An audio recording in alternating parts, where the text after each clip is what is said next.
जय मित्र, मणिपुर के संदर्भ में इसके पहले भी हमने एक वीडियो बनाई थी और फिर से हम आज इस विषय पर चर्चा करने जा रहे हैं।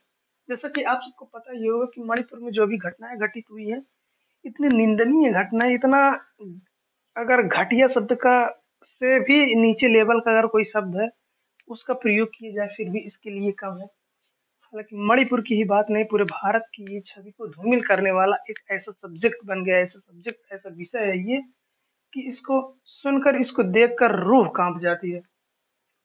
इतिहास गवाह है कि जब जब भी स्त्रियों का दुरुपयोग हुआ है, तब तब सृष्टि का विनाश ही हुआ है। चाहे वह कोई राष्ट्र हो, चाहे कोई राज्य हो, या फिर कोई अन्य जगह हो। चाहे वह महाभारत देख लीजिए या फिर रामायण देख लीजिए, जब जब भी स्त्रियों पर प्रहार हुआ है, तब तब विनाश का कारण ही बना है। तो रही बात मणिपुर की, हम इसके संदर्भ में सबसे पहले हम जान लेते हैं कि जो संसद का इस पर क्या प्रतिक्रिया है। यानी राजनीतिक मामलों को समझ लेते हैं कि इस पर जो सरकार की क्या प्रतिक्रिया है।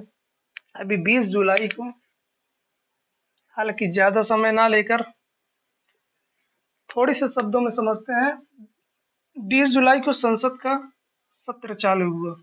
सत्र, मानसून सत्र। मानसून सत्र चालू हुआ। संसद का सत्र चालू होता है तो वहां पर पक्ष विपक्ष और सभी सदस्य जो हैं आपस में बातचीत करते हैं। अलग अलग प्रस्ताव जारी किया जाता है, अलग अलग बातें होती हैं। तो अभी जो इंस्टेंट प्रस्ताव आया है, यानी कि जो प्रस्ताव होता है, जैसे कोई भी तत्कालिक मुद्दा होता है, उस पर प्रस्ताव जो लाया जाता है वो स्थगन प्रस्ताव होता है। स्थगन, स्थगन प्रस्ताव।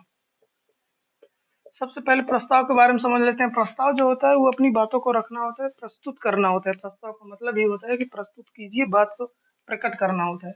तो स्थगन प्रस्ताव, प्रस्ताव कई प्रकार के होते हैं। निंदा प्रस्ताव, कटौती प्रस्ताव, अविश्वास प्रस्ताव, etc। मतलब एक्स्ट्रा एक्स्ट्रा सभी समितियों और सभी प्रस्ताव की बात आर्टिकल 108 में की गई है।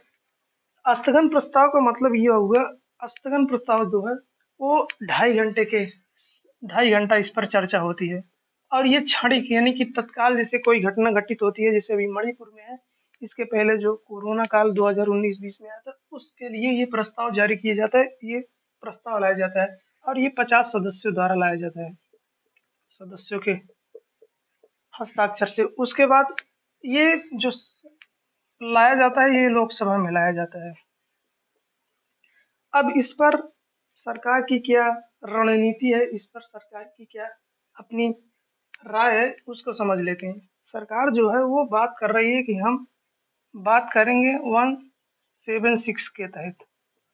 अब इस पर जो बात होती है मात्र 2.5 घंटे की होती है। अब एक बात बताओ, इतना निंदनीय आकार है, इतना क्रिटिकल मामला है, आप 2.5 घंटे में निपटा दोगे? अब 2.5 घंटे बात करोगे, बात करने से मुकर रहे हो, बात करने से पीछे हट रहे हो। हालांकि विपक्ष का कहना है कि हम 267 के तहत बात करेंगे, जो इंस्टेंट है, यानी कि तत्कालिक प्रभाव है, इसके बारे में बात करेंगे कुछ। तो ये मामला सिर्फ यही नहीं है। सरकार जो अभी है वो, हालांकि लोकसभा में बात करने के लिए प्रस्तुत नहीं हो रही है। अगर लोकसभा में जब बात होती है तो इस पर सरकार की बहुत ज्यादा निंदा होती है। इस पर अभी जो है वो मुकर रही है बात करने से। तो यही सब मामला है। प्रस्ताव, अब इस पर विचार विमर्श हो रहा है। आप सब कमेंट करके बताइएगा। मिलते हैं इसके नेक्स्ट वीडियो में, तब तक के लिए धन्यवाद।